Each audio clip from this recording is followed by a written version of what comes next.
Bonjour, dans un téléfilm, vous pouvez également configurer des rapports personnalisés pour l'entrepreneur dans lesquels vous pouvez classer vous-même les revenus et les coûts. Vous trouvez dans le menu de navigation les rapports pour l'entrepreneur. Pour activer les rapports, vous cliquez là-dessus ou vous allez vers la gestion de dossier. Dans la gestion de dossier, vous pouvez activer la classification des revenus et des charges. Vous avez le choix entre trois types de classification. Vous pouvez commencer par une classification vierge ou une classification automatique où vous pouvez copier la classification de notre dossier. Moi, je vais choisir pour la classification vierge. Et maintenant, il va créer une structure de base et à gauche, vous voyez les différents comptes à classifier.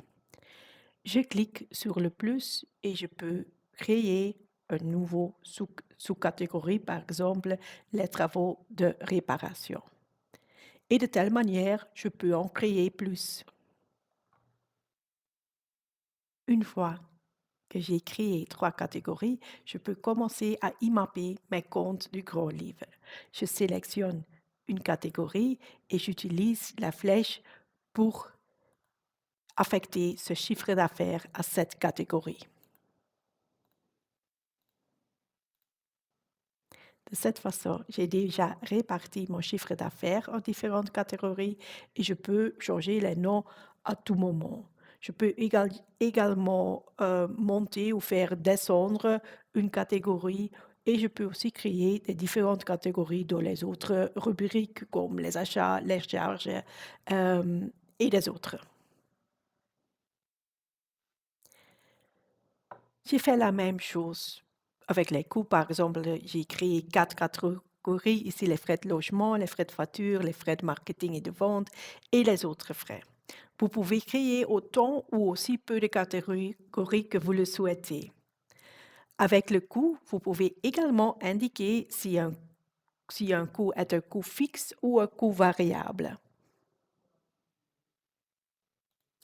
Ça, ce n'est pas une obligation, mais si vous souhaitez également des analyses avec marge de contribution et analyse du seuil de rentabilité, vous pouvez par exemple y indiquer ici quels coûts sont des coûts variables et vous recevrez alors bientôt un rapport ajusté.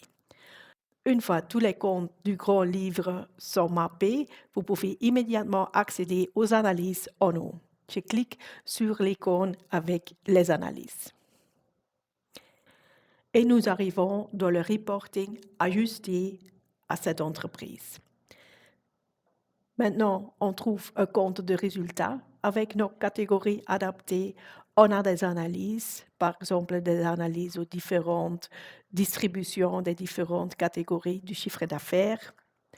On a une analyse au niveau du marge de contribution avec les coûts variables et les coûts fixes et on peut consulter le break-even analyse. Je vais retourner avec la petite maison vers la menu de navigation et je vois que j'ai ces rapports pour l'entrepreneur, pour les rapports annuels, mais aussi pour les chiffres intermédiaires. On utilise les mêmes répartitions que vous avez créées, mais maintenant appliquées sur les chiffres intermédiaires. On a le compte de résultats year to date, on peut consulter les différentes périodes, on a une analyse financière et les données sur le marge de contribution. Si vous voulez imprimer ces rapports, vous cliquez sur le menu à tiroir et en bas, vous pouvez faire l'export vers PDF ou vers Word.